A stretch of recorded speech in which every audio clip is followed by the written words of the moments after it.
প্রিয় দেশবাসী, আপনারা কি শুনেছেন একটি খুশির সংবাদ? আপনারা শুনেননি? তো আমি আপনাদেরকে বলছি যে একটি খুশির সংবাদ। দীর্ঘ একটি বছর পর আমাদের জন্য গুনাহ মাফের মাস রমজান মাস চলে আসছে। আর মাত্র কয়েকটা দিন বাকি, তাই আমাদের মাঝে রমজান মাস চলে আসবে। ইস কি আনন্দ!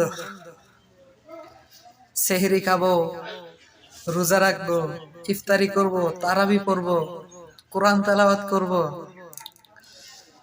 কতই না মজা।